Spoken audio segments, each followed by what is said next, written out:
นะครับเพื่อให้เกิดการจับทิศให้พี่น้องได้เห็นกันจริงๆเดี๋ยวว่ารอบร่วงนะครับคนเดียวไม่พอขึ้นไปต้ององค์เลยนะครับทั้งจับทิศจากโจตาล่าในการโตมุนนะครับโตมุนอีกครั้งนึงนะครับโตมุนอีกครั้งนึง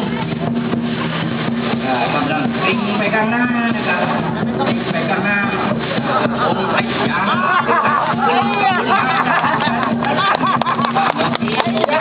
ดูกำบลทีนี้องค์ไปยาขึ้นกำบลมั้งพัดกันเห็นไหมครับ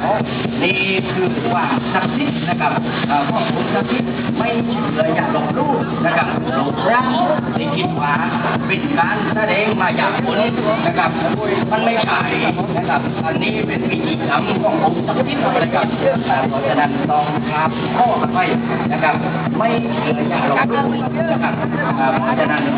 อันนี้ไม่มีปัญหาดีๆนะครับอย่าเป็นเด็ดขาดกับ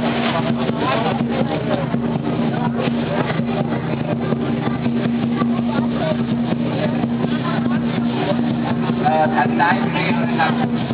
อันรวมกัน